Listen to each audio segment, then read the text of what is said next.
Saturday mornings were usually my favorite time of the week. The house was quiet, sunlight filtered through the blinds, and Leah's humming drifted from the kitchen. I lay in bed for a moment, soaking it all in.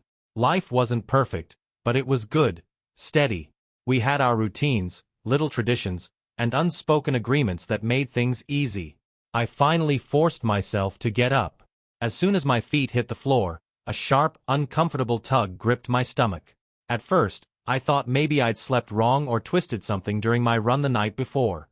I brushed it off, convincing myself it would go away as I got moving.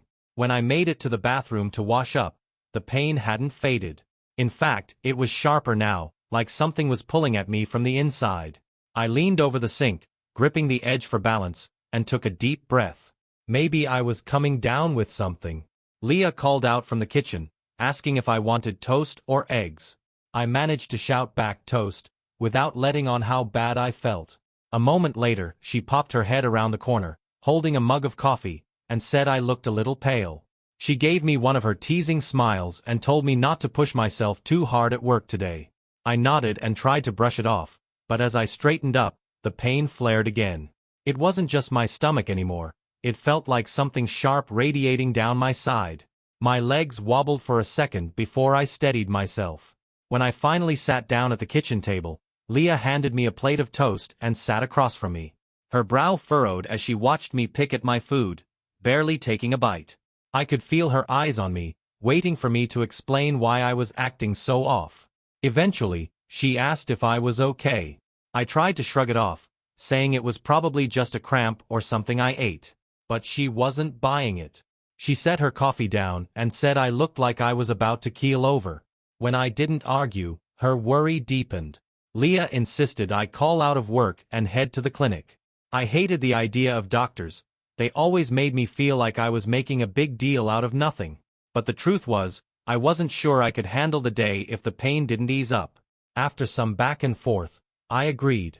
I grabbed my keys, gave Leah a quick kiss goodbye, and promised to text her once I knew what was going on. As I backed out of the driveway, a knot of unease settled in my chest.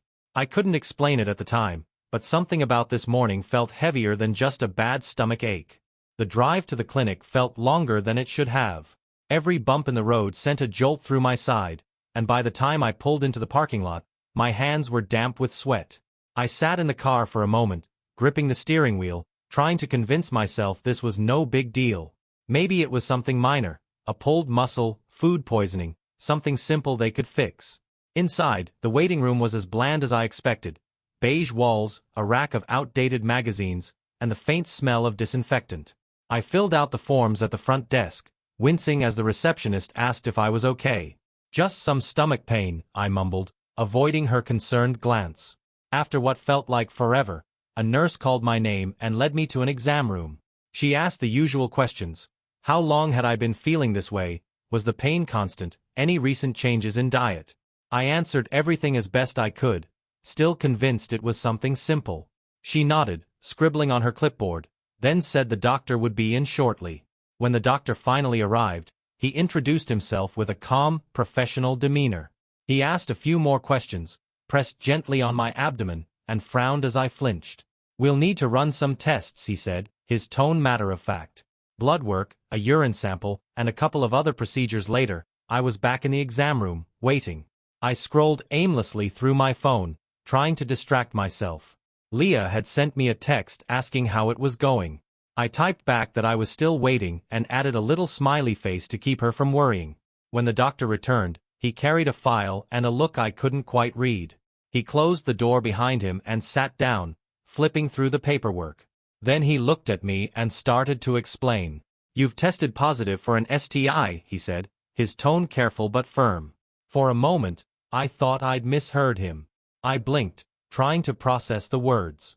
There's got to be a mistake, I said, my voice steadier than I felt.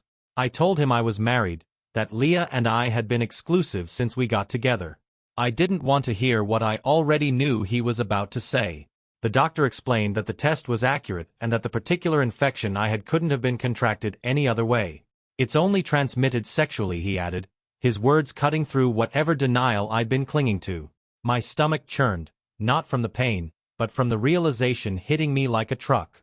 There was no other explanation. The room felt smaller, the walls closing in as the truth loomed over me. I left the clinic in a daze, clutching the paperwork they handed me like it held answers, though it only confirmed my worst fears. Sitting in the car, I stared at the diagnosis, the medical jargon blurring in front of my eyes. There was only one conclusion, but my mind refused to fully accept it. Leah. The name echoed in my thoughts like a broken record. The woman I trusted completely, the woman I'd promised my life to. Could she really have done this? It didn't seem possible, yet the evidence was staring me in the face. I drove home on autopilot, barely noticing the streets or the stoplights. My mind raced with questions I didn't want to ask but couldn't ignore. What if she didn't know? What if it was all a misunderstanding? But even as I tried to rationalize, the truth felt undeniable. By the time I pulled into the driveway, my hands were trembling. Leah's car was parked neatly in its usual spot.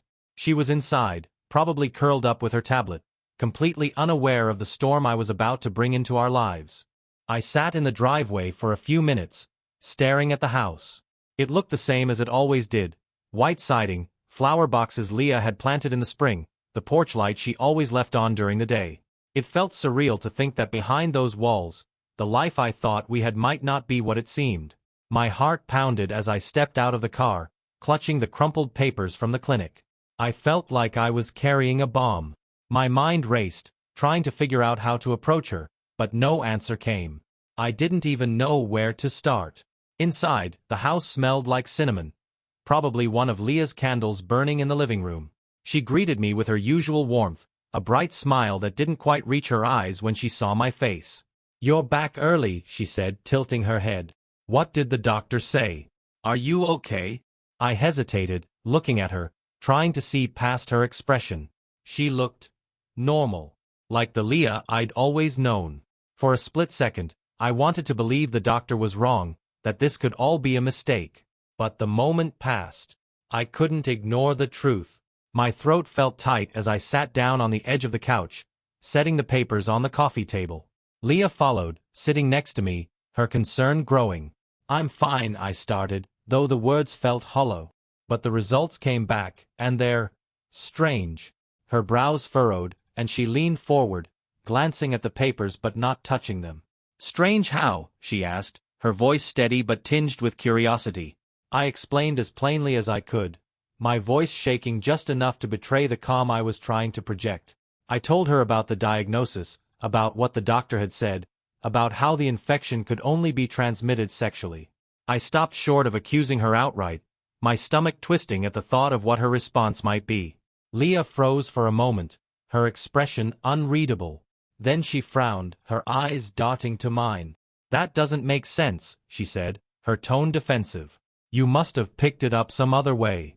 Are you sure they didn't mix up your results with someone else's?" Her words hit me like a slap. Was she really suggesting this wasn't what it seemed? That somehow, against all logic, the clinic had made a mistake?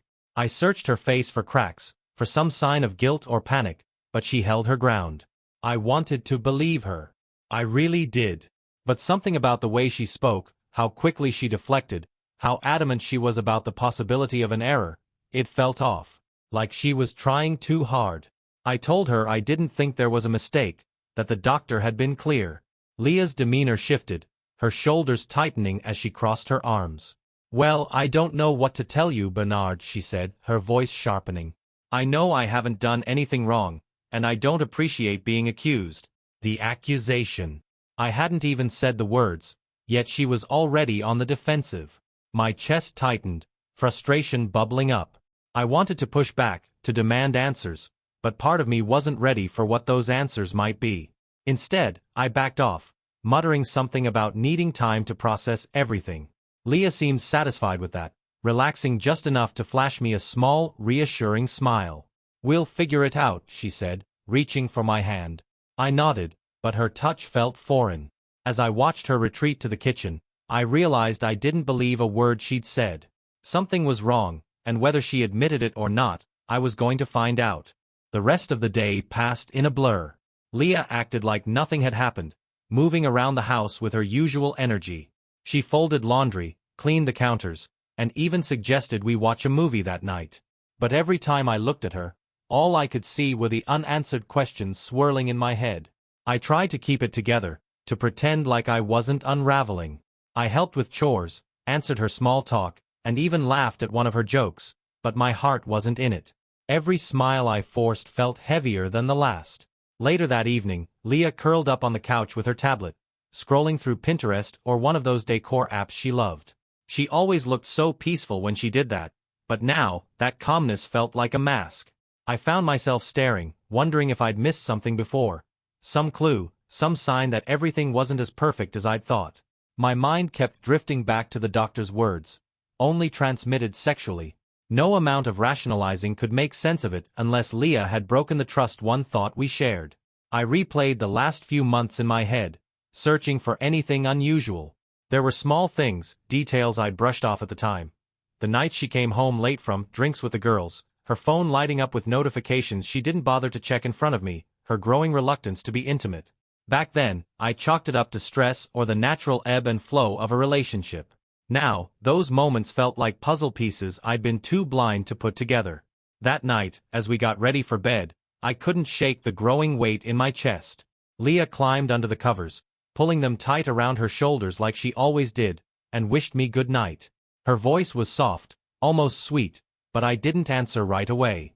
Instead, I stared at the ceiling, my thoughts louder than her words. I needed to know the truth, but I didn't know how to ask the question without breaking something that might never be fixed. I finally muttered a quiet goodnight and rolled onto my side, my back to her. I could feel the tension between us, even if she couldn't, or wouldn't, acknowledge it. Leah fell asleep quickly, her breathing steady and soft. I lay awake for hours, staring at the shadows on the wall, my mind racing. If she wasn't being honest, then what else had she been hiding? The next morning, I woke up to the sound of Leah's alarm and the smell of coffee brewing downstairs. She was already dressed for her morning yoga class, her bright leggings and tank top matching the chipper smile on her face. She kissed me on the cheek before heading out, telling me to relax and enjoy the day. As soon as the door shut behind her, I felt a strange mix of relief and dread. I was alone now, with no distractions to keep my thoughts at bay. The house was quiet, too quiet, and the silence pressed against me like a weight. I sat on the edge of the bed, staring at the spot where Leah had been moments ago. The doubts were no longer whispers, they were screaming now, demanding answers. Something was wrong, and I couldn't ignore it any longer. The house felt emptier than usual once Leah left. I sat in the kitchen, the smell of her coffee lingering in the air, and stared at the mug she hadn't finished. My hands shook as I poured myself a cup, though I wasn't sure I'd even drink it. I kept replaying her goodbye in my head, the way she'd kissed me on the cheek, her cheerful tone, the casual "see you later." It was so normal. Too normal. How could she be so calm after what I'd told her yesterday? If she was innocent, wouldn't she have been more upset, more eager to clear the air? I pulled out my phone and scrolled through my texts with her. I didn't know what I was looking for, maybe some pattern I hadn't noticed before. Most of the messages were mundane, grocery lists, reminders about bills, quick "love you" texts we'd sent during work breaks. But there were gaps, days where she'd been quiet or less responsive. Days she said she was busy. I opened her Instagram next. She wasn't much of a poster, but every now and then, she'd share a photo of a meal, a yoga pose, or a night out with friends. As I scrolled through her feed, one picture caught my attention. It was from a month ago, a group shot at a trendy bar downtown. Leah was front and center, smiling wide with a drink in her hand. Her caption read, "Much needed girls' night." At first glance, it seemed innocent enough, but something about it bothered me. I zoomed in on the background, trying to make sense of the details. There were unfamiliar faces in the crowd, people I didn't recognize. One man, in particular, stood out. He was leaning against the bar, just behind Leah. His arm rested casually on the counter, but his posture felt too familiar. Like he was part of the group, even though Leah hadn't tagged him. I shook my head, telling myself I was reading too much into it. It was probably nothing. Just some random guy who happened to be in the shot. But the seed of doubt was already planted, and it wouldn't stop growing. The rest of the morning passed in a haze. I tried distracting myself with chores, cleaning the bathroom, folding laundry, organizing the clutter on our desk, but none of it helped. Every time I stopped moving, my thoughts circled back to Leah. By noon, I couldn't take it anymore. I needed to do something, anything, to get closer to the truth. I grabbed her laptop from the living room and powered it on. It felt wrong, digging through her things like this, but the pit in my stomach told me I had no choice. I started with her browser history. Most of it was harmless, shopping sites, yoga tutorials, recipe blogs, but then I found something strange. An address search for a hotel downtown, one we'd never stayed at. The date of the search stopped me cold. It was from 2 weeks ago, on a Wednesday. Leah had told me she'd worked late that night, too swamped to come home for dinner. I'd believed her without question. Now, I wasn't so sure. I closed the laptop, my hands trembling. My heart raced as I sat back on the couch, staring blankly at the coffee table. The threads were starting to unravel, pulling apart the life I thought I knew. When Leah came back from yoga, she was glowing, her face flushed and her energy as bright as ever. She kissed me on the forehead and asked how my morning had been. I forced a smile, mumbling something about getting a lot done. But inside, I was crumbling. The weight of what I'd found, or what I thought I'd found, pressed down on me. And I wasn't sure how much longer I could hold it together. Monday morning came too soon, and with it, my follow-up appointment at the clinic. I hadn't told Leah about it, not that I thought she'd care much. She'd spent Sunday acting like nothing was wrong, fussing over dinner plans and chatting about her week ahead while I nodded along, barely listening. I left for the appointment early, telling her I had errands to run before work. She didn't question it, just kissed me on the cheek and said to pick up milk if I could. Her casualness made me sick, but I swallowed it down and got in the car. The clinic felt even colder and more unwelcoming this time. The fluorescent lights buzzed faintly, and the smell of antiseptic seemed sharper. I checked in and sat in the waiting room, tapping my foot against the linoleum floor. When the doctor called me back, I braced myself. He was professional, but I could tell he didn't envy the conversation we were about to have. He went over the results again, confirming the diagnosis. I asked him to explain everything one more time, desperate for any alternative explanation, but there wasn't one. This type of infection, he said carefully, can't happen through casual contact or environmental factors. It's only spread through sexual activity. The words hit me like a punch to the gut, even though I'd heard them before. My chest tightened as the truth settled in. Leah had been unfaithful. There was no other explanation. I asked a few more questions, though I don't even remember what they were. I just needed to keep talking, keep delaying the moment I'd have to leave and face reality. But eventually, there was nothing left to say. On the drive home, my mind raced. Memories of our relationship flooded in, but now they felt warped, tainted by doubt. I thought about our wedding day, how beautiful Leah looked walking down the aisle. I thought about the little traditions we'd built, the plans we'd made for the future. How could it all mean so little to her? When I pulled into the driveway, Leah's car wasn't there. She was probably at work, which was a small relief. I couldn't face her yet. I needed time to process, to figure out how to confront her without losing it completely. Inside, the house felt suffocating. Every corner held a memory of us, a framed photo from our honeymoon on the mantel, her favorite blanket draped over the arm of the couch. It all felt like a cruel joke now. I sat at the kitchen table, staring at the papers from the clinic. The doctor's words echoed in my head, and no matter how hard I tried, I couldn't push them away. Leah had lied to me. She had betrayed me in a way I never thought possible. And as much as I wanted to pretend otherwise, I knew there was no coming back from this. By the time I heard her car pull into the driveway, my hands were clenched into fists. I didn't know what I was going to say, but I knew one thing for sure. She wasn't walking through that door without giving me answers. It was hard to remember how Leah and I had gotten here, to this breaking point. A part of me didn't want to believe it was happening, but the weight of everything, the diagnosis, the lies, the distance, was impossible to ignore. As I sat in the kitchen, waiting for her to come in, memories of how we started played on a loop in my head. Leah and I had met at a friend's barbecue. She was warm, charming, and had this laugh that made everyone around her smile. We'd clicked right away, spending the whole night talking while the party buzzed around us. Things had moved fast after that. Within a year, we were living together. And a year later, we were married. I'd fallen for her completely. She seemed like the perfect partner, thoughtful, supportive, and full of life. Even when we argued, she had this way of diffusing the tension with a joke or a quick apology. I thought we had something real, something strong. But now, as her car door slammed outside, I realized that version of Leah might have been an illusion. She walked in a few moments later, carrying her work bag and a cup of coffee, her face lighting up when she saw me. "Hey, you're home early," she said, setting her things on the counter. "How was your day?" I didn't respond right away. Instead, I pushed the clinic papers across the table, watching her expression shift as she saw them. Her smile faltered, replaced by something unreadable. "What's this about?" she asked, her tone cautious. I took a deep breath, trying to keep my voice steady. "I went back to the doctor today. He confirmed the diagnosis. There's no other explanation, Leah. I think it's time you tell me the truth." For a moment, she just stared at me. Then she sighed, her shoulders slumping as she sank into the chair across from me. "Bernard, I swear I didn't mean for any of this to happen," she said, her voice trembling. I felt my chest tighten.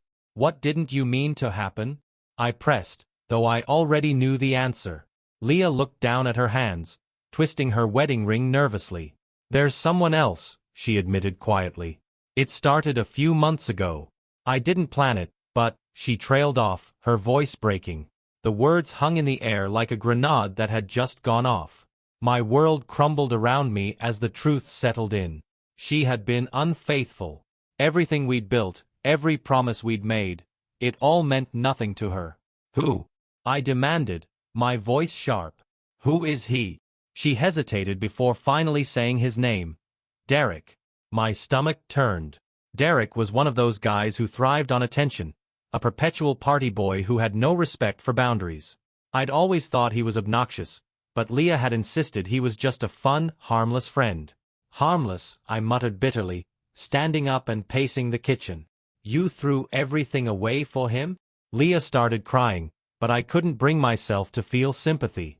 "Bernard, I never wanted to hurt you," she said between sobs. I didn't know how to stop. It was stupid, and it didn't mean anything. "Please, we can fix this." Her words only fueled my anger. "Fix this?" I snapped. "You betrayed me, lied to me, put my health at risk, and now you want to fix it?" She reached for me, but I stepped back, shaking my head. "Leah, I loved you. I gave you everything. And this is how you repay me." For the first time since she walked in, Leah looked truly panicked. "Please, Bernard," she begged. "I'll do whatever it takes to make this right. Just don't give up on us." But I had nothing left to give. I couldn't even look at her. "Pack your things," I said, my voice cold and final. "You're leaving tonight." Leah froze, her eyes wide with shock. "You can't mean that," she whispered. "I mean every word," I said, crossing my arms. "This is my parents' house. You don't get to stay here after what you've done. I'll give you until tomorrow to find a place, but you're not sleeping under this roof again." She started to protest, but I cut her off. "Don't," I warned. "You made your choices, Leah. Now live with them." For the rest of the evening, I stayed in the bedroom, the door locked while Leah packed her things. I could hear her crying, but I didn't go to her. I couldn't. By the time she left, the house was silent, except for the echo of her final betrayal ringing in my ears. The house was quiet after Leah left, almost too quiet. I sat on the couch, staring at the front door, half expecting her to come back and beg for another chance. But she didn't. All that remained was the faint scent of her perfume lingering in the air, like a ghost of the life we'd shared. I didn't move for a long time, the reality of it all sinking in. She was gone. The woman I'd trusted with everything had admitted to throwing it all away, and now I was left to figure out what came next. The kitchen was still a mess from earlier, the papers from the clinic scattered across the table. I picked them up slowly, my hands trembling as I folded them and tucked them into a drawer. I didn't want to look at them anymore. I walked into the bedroom, where the closet doors hung open. Half of Leah's things were gone, leaving empty hangers swaying slightly. The sight of it hit me harder than I expected, like a punch to the gut. This was real. Her nightstand was bare except for a single photo frame she'd left behind. It was from our wedding day, the two of us beaming at each other under a canopy of flowers. I picked it up, my chest tightening as I stared at the faces of two people who seemed so certain of their future. I set the frame back down, face down this time, and sat on the edge of the bed. The room felt too big, too empty. I wondered how long it would take for the sting of her absence to fade, or if it ever would. That night, I didn't sleep much. Every time I closed my eyes, I saw Leah's face, heard her voice pleading with me to stay. I felt a mix of anger and sadness so intense it was hard to breathe. Part of me wanted to yell, to throw something, to scream at the universe for letting this happen. But another part of me just felt hollow, like the betrayal had carved out a piece of my soul. By morning, I decided I couldn't sit around feeling sorry for myself. I needed to do something, to start reclaiming my life. I got up, showered, and began cleaning the house. I scrubbed the counters, vacuumed the floors, and emptied the trash, trying to erase every trace of Leah's presence. I even stripped the bed, throwing the sheets into the washer with a vengeance. It felt almost therapeutic, like I was washing away the betrayal. Around lunchtime, my phone buzzed. It was a text from Leah. "I'm so sorry, Bernard.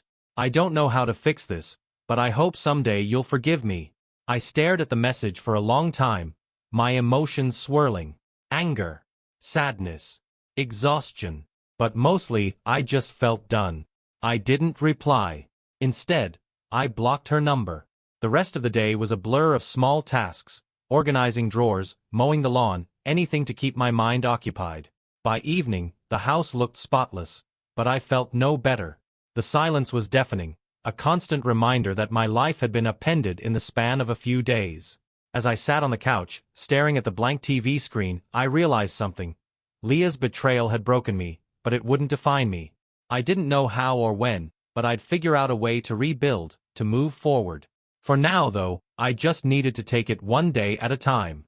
The next few days felt like a fog. I'd wake up in the mornings, expecting to hear Leah humming in the kitchen or see her tablet on the coffee table, but the house stayed silent. The routines we'd built together were shattered, and every quiet moment felt like a reminder of what I'd lost, or rather, what she'd destroyed. By Thursday, I realized I couldn't keep this to myself anymore. Leah and I had been living in my parents' house, a gift they'd passed down to me when we got married. It wasn't fair to keep them in the dark about why she was gone. I owed them the truth, even if it hurt to say it out loud. That evening, I drove to their place, gripping the steering wheel so tightly my knuckles turned white. My parents had always liked Leah. They'd welcomed her into the family with open arms, treating her like the daughter they never had. Breaking the news to them felt like admitting my own failure. When I arrived, my mom greeted me at the door with her usual warmth, but her expression quickly shifted when she saw the look on my face. "Bernard, what's wrong?" she asked, leading me into the living room. My dad was already sitting in his recliner, flipping through a newspaper, but he set it aside as soon as he saw me. I sat down, the weight of what I had to say pressing down on me. For a moment, I couldn't find the words. I just stared at the carpet, feeling their eyes on me, waiting. Finally, I took a deep breath and started from the beginning. I told them about the doctor's visit, the diagnosis, and the slow unraveling of the truth. My voice shook as I explained how Leah had admitted to cheating, how she'd betrayed me in ways I never thought possible. By the time I finished, my mom was sitting stiffly on the couch, her hand pressed to her mouth. My dad's expression was grim, his jaw clenched as he leaned forward, resting his elbows on his knees. "I didn't want to believe it," I said quietly, staring at the floor. "But there's no other explanation. She's gone now, and I don't think she's coming back." My mom was the first to speak, her voice trembling with emotion. "Bernard, I don't even know what to say. I'm so sorry. I can't believe she would do this to you." Dad stayed silent for a moment, his brow furrowed in thought. Finally, he let out a heavy sigh. "You did the right thing, son," he said firmly. "You don't deserve to be treated like that. She made her choice, and now she has to live with the consequences." Their support should have felt comforting, but instead, it just made the pain sharper. Seeing their disappointment in Leah, in what had happened to our marriage, felt like reopening a wound. "I just feel like an idiot," I admitted, my voice barely above a whisper. How did I not see it? How did I let it get this far? Mom reached over, placing a hand on mine. Don't do that to yourself, she said gently. This isn't your fault. You loved her, and you trusted her. That's what marriage is supposed to be about. She's the one who broke those vows, not you. We sat together for a while longer, talking about what had happened, about what came next. Mom offered to come by and help clean the house, but I told her I'd already taken care of it. Dad suggested I take some time off work, but the idea of sitting at home with nothing but my thoughts made my skin crawl. By the time I left, I felt a little lighter, like I'd finally let go of some of the weight I'd been carrying. But as I drove home, I couldn't shake the feeling that this was just the beginning. Telling my parents was one thing, facing the rest of the family, and the inevitable questions about why Leah was no longer around, was another. When I got back to the house, it felt emptier than ever. I sat at the kitchen table, staring at the wedding photo I'd left there, and realized I needed to put it away. Not forever maybe, but for now. Leah had taken enough from me. I wouldn't let her take the memories of who I was before her, too. Word spread quickly through the family. My mom had promised not to say anything, to let me handle it on my terms, but I wasn't naive enough to think the story wouldn't get out. By Friday afternoon, my phone was already buzzing with texts and missed calls from cousins, aunts, and even a few friends who'd caught wind of what happened. Some messages were supportive, offering sympathy and a listening ear. Others were more invasive, prying for details I wasn't ready to share. It felt overwhelming, and for a while I ignored my phone completely, leaving it to vibrate endlessly on the coffee table while I sat on the couch, staring at the TV without really watching. That evening, I got a call from Leah's parents. I hesitated before answering, unsure if I was ready to deal with them. Her mom, Maria, had always been kind to me, treating me like family from the moment Leah and I got serious. But now, even hearing her name felt like salt in the wound. When I picked up, Maria's voice was heavy with concern. "Bernard," she said, her tone gentle. "I just heard about everything. I don't know what to say. I'm so sorry. Are you okay?" It was a loaded question, one I didn't know how to answer. I settled for a quiet, "I'm getting through it." Maria sighed, and for a moment, there was silence on the line. Then she said, "Leah told us everything. About what she did, about how you asked her to leave. I can't believe it. She's staying with us now, but she won't talk to anyone. She's a mess, Bernard. I've never seen her like this." Her words sparked a bitter anger in me. A mess? She was a mess? I wanted to scream that I was the one picking up the pieces, the one dealing with the fallout of her selfish choices. But I bit my tongue. Maria didn't deserve my anger. Instead, I said, "She made her choices, Maria. I trusted her, and she threw it all away. I don't know what else there is to say." Maria sounded on the verge of tears. I know you're right. I'm not trying to defend her. I don't understand what she was thinking. You two seemed so happy." "We were happy," I said quietly. "At least I thought we were." But clearly, that didn't mean much to her. Maria didn't try to argue. She just apologized again, saying she understood why I'd asked Leah to leave and that she hoped, in time, I'd find some kind of peace. I thanked her, though the words felt hollow, and ended the call as quickly as I could. I sat there for a long time afterward, staring at the phone in my hand. I knew this was far from over. There would be more calls, more conversations, more people asking questions I didn't want to answer. And then there was Leah, staying with her parents, likely trying to figure out how to piece together her own story. That night, I decided to tell the rest of my family myself. I called my siblings first. My older sister, Carol, and my younger brother, Ryan. Carol was furious, her voice shaking as she promised to come over and help me sort through everything Leah had left behind. Ryan, who'd never been Leah's biggest fan, said he wasn't surprised but that he was sorry I had to go through it. Their support helped more than I expected. For the first time in days, I felt like I wasn't carrying the burden alone. By the time I went to bed, I was emotionally drained but strangely calm. The truth was out there now, and as painful as it was, I knew I'd made the right choice. Leah's betrayal had upended my life, but I wasn't going to let it define me. As I lay in bed, staring at the empty space where she used to sleep, I promised myself one thing. I would get through this. One day, one step at a time, I would rebuild. Even if it felt impossible now, I knew there was a life waiting for me on the other side of this. I just had to find it. The days that followed were a strange mix of relief and resentment. With Leah gone, the house felt more like mine again. I started rearranging furniture, clearing out her things, and scrubbing every corner that reminded me of her. But no matter how much I cleaned or organized, the betrayal clung to me like a stain I couldn't wash out. I avoided social media entirely. Every time I opened my phone, I was met with more texts and notifications from people who'd just heard or wanted to check in. Even my co-workers seemed to know. The pity in their voices when they asked how I was doing was unbearable, so I avoided them as much as I could, keeping to myself at the office. But the world has a funny way of shoving things in your face when you least want to see them. One afternoon, while grabbing groceries, I spotted Leah in the parking lot. She was standing next to a car I didn't recognize, leaning against the passenger door while talking to someone inside. My chest tightened as I watched her laugh, tossing her hair over her shoulder like she didn't have a care in the world.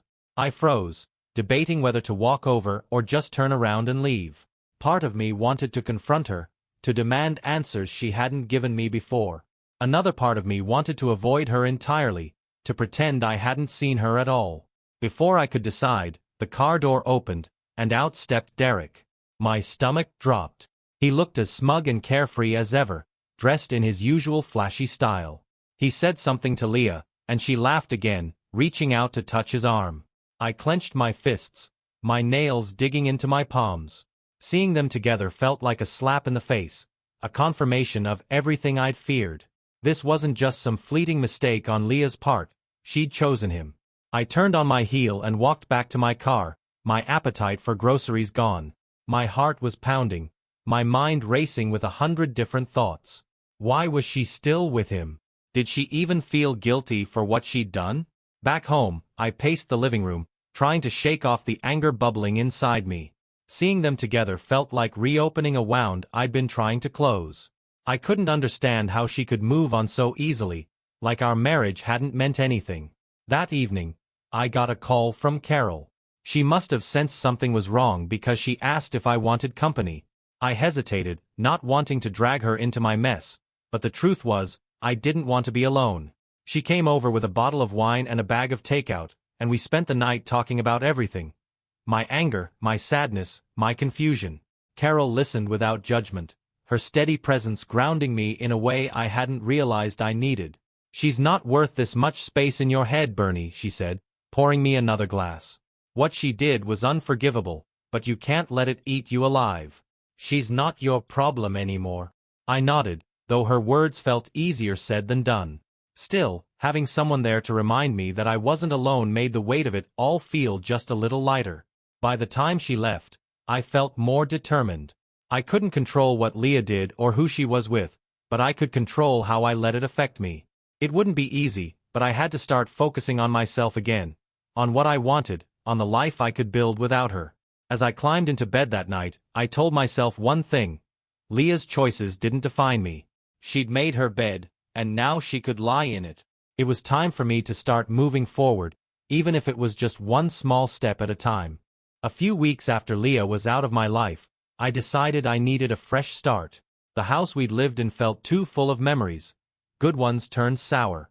I kept seeing her in the small things, like the mug she'd always used or the way she'd folded the towels. It was suffocating. So, I made a decision. I was leaving. I packed up what I needed, left the house in the care of my parents, and headed to a new state. It was impulsive, but I told myself I needed distance, space to figure out who I was without the shadow of my failed marriage hanging over me. I rented a small apartment in a quiet neighborhood, nothing fancy, but it was mine. The first few days were a whirlwind of unpacking and settling in. It was lonely, but I told myself that was the point. I needed to be alone, to heal. Then, one rainy afternoon, I saw her. Iris. She was standing outside the grocery store, soaked to the bone, clutching a worn backpack and looking like she hadn't eaten in days. I almost didn't recognize her at first. Her hair was longer, her face thinner, but there was no mistaking those bright green eyes. I hadn't seen Iris in years. We'd been close in college, inseparable at one point, but life had taken us in different directions. Seeing her now, struggling, broke my heart. I parked my car and walked over, calling her name. She looked up, startled, and for a moment, I thought she didn't remember me. But then her face lit up, and she gave me the smallest, most exhausted smile. "Bernard," she said, her voice barely above a whisper. I didn't ask questions. I just led her to my car, telling her she needed to get out of the rain. She didn't argue, climbing into the passenger seat with a shiver. Over the next hour, I pieced together her story.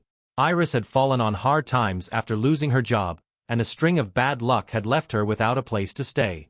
She'd been couch surfing at first, but eventually, she ran out of options and ended up on the street. Something about her honesty, her vulnerability, struck a chord in me. Maybe it was because I was struggling too, trying to rebuild after my own life had fallen apart. Or maybe it was just because she was Iris, someone I'd cared about deeply, even if we'd lost touch. Without hesitation, I offered her a place to stay. "Just until you get back on your feet," I said, trying to keep it casual. But the truth was, I couldn't bear the thought of leaving her out there, alone. Iris hesitated, her pride clearly warring with her desperation. But eventually she nodded, and I could see the gratitude in her eyes. "Thank you, Bernard," she said softly. Back at my apartment, I set her up in the spare room. It wasn't much, just a mattress on the floor and a few blankets, but she looked at it like it was the Ritz. After a hot shower and a meal, she seemed more like herself, her sharp wit and easy laughter starting to peek through the cracks of her exhaustion. Over the next few days, we fell into an easy rhythm. Iris helped out around the apartment, cooking meals and tidying up while I went to work. In the evenings, we'd sit on the couch and talk, catching up on everything we'd missed in each other's lives. It didn't take long for the spark between us to resurface. There was something about her that felt so familiar, so safe, yet exciting at the same time. She made me laugh in a way I hadn't in months, and when she smiled, it felt like the world was a little brighter. One night, as we sat on the couch sharing a bottle of wine, I caught myself staring at her. She was telling a story about some ridiculous college prank we'd pulled years ago, her eyes sparkling with laughter, and for the first time in what felt like forever, I felt hopeful. Iris noticed me watching her and tilted her head, a playful smile tugging at her lips. "What?" she asked, her tone teasing. I shook my head, smiling despite myself. "Nothing," I said. But deep down, I knew it wasn't nothing. It was something. Something I hadn't felt in a long time. For the first time since Leah's betrayal, I felt like maybe, just maybe, things could get better. And a big part of that was because of Iris. From the moment Iris stepped into my car that rainy afternoon, something shifted. It wasn't just nostalgia or relief at reconnecting with an old friend. It was a spark, a sense of belonging I hadn't felt in years. I tried to tell myself it was just the warmth of familiarity, the comfort of seeing a friendly face during a dark time. But deep down, I knew it was more than that. Iris stayed in the spare room, her makeshift setup far from luxurious, but she never complained. She was grateful, always finding little ways to show it. She'd leave notes on the kitchen counter, thanking me for the smallest things, or cook dinner and insist I relax after a long day. We fell into a rhythm that felt so natural it was almost unsettling. Mornings were spent sharing coffee and quiet conversations before I headed to work. Evenings were filled with laughter as we cooked together or watched old movies, trading sarcastic commentary that had us both in stitches. It didn't take long for the walls between us to come down. We started opening up about everything, her struggles, my heartbreak, the parts of our lives we hadn't shared before. The more we talked, the closer we became, like pieces of a puzzle falling into place. Every moment with her felt effortless, yet electrifying. The way her eyes lit up when she laughed, the way she'd absent-mindedly tuck her hair behind her ear, it all made my chest tighten in a way I hadn't experienced before.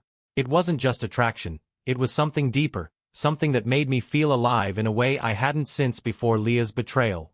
For weeks, we danced around it, neither of us wanting to admit what we both felt. Iris stayed in her own room, always careful to maintain boundaries, but the air between us was charged.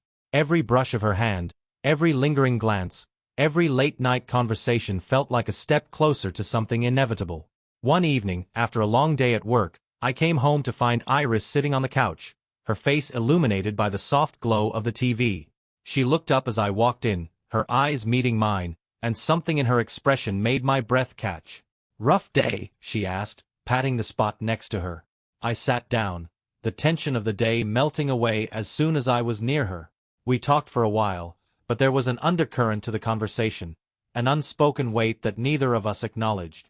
Finally, Iris broke the silence. "Bernard," she said softly, her voice trembling slightly. "I need to say something, and I don't know if it's the right time, but I can't keep pretending I don't feel this way." My heart pounded as I turned to face her. "Feel what way?" I asked, though I already knew. She took a deep breath, her cheeks flushing as she met my gaze. "I think I'm falling for you." "No, I know I am.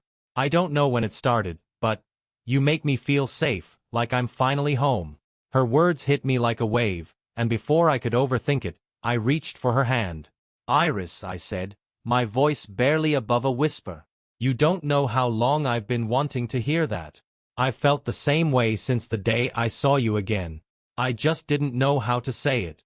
The relief in her eyes was immediate, and before I could say anything else, she leaned in, her lips meeting mine in a kiss that was soft at first, then deepened as months of unspoken longing spilled over. That night, we crossed a threshold neither of us could turn back from. It wasn't just passion, it was something raw and real, a connection that felt like it had been waiting for years to find us. As we lay tangled together afterward, her head resting on my chest, I felt an overwhelming sense of peace. For the first time in what felt like forever, I wasn't thinking about the past or the pain Leah had caused. All I could think about was the woman in my arms and the future we might build together. Iris looked up at me, her eyes soft and full of emotion. "I never thought I'd feel this way again," she admitted.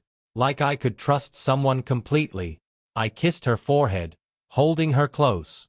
"Neither did I said. "But with you, it's different. With you it feels right." And it did. For the first time in a long time, everything felt like it was falling into place. Life with Iris felt like a second chance. Every day, I woke up feeling lighter, the weight of my past slipping further away. The apartment, once a quiet refuge from heartbreak, now buzzed with life. It wasn't just the laughter or the easy conversations, it was the sense of partnership, of building something real with someone who saw me for who I was and chose to stay. Mornings started with the smell of coffee and the sound of her humming in the kitchen, a melody that somehow made the sun shine a little brighter. We'd sit together, talking about plans for the day, sharing dreams we hadn't dared to speak aloud before.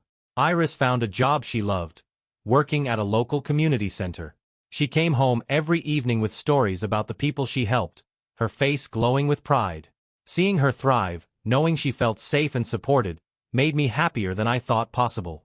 For the first time in months, I started focusing on myself, too. I picked up old hobbies, woodworking, running, even sketching, something I hadn't done since college. Iris encouraged me every step of the way, always finding the right words to remind me I was worth the effort. Weekends were our favorite. We'd explore the town together, finding cozy cafes and hidden trails. Some nights we'd stay in, cooking elaborate meals just for fun or dancing around the living room to songs from our college days. Every moment felt like a celebration of the life we were creating, one filled with love, trust, and mutual respect. I never thought I'd feel this way again. So whole, so grounded, so alive. Iris wasn't just someone who walked into my life when I needed her most. She became the best part of it, reminding me that even after the darkest storms, it's possible to find light again. For the first time in years, I felt like the man I'd always wanted to be. And with Iris by my side, I knew this was only the beginning.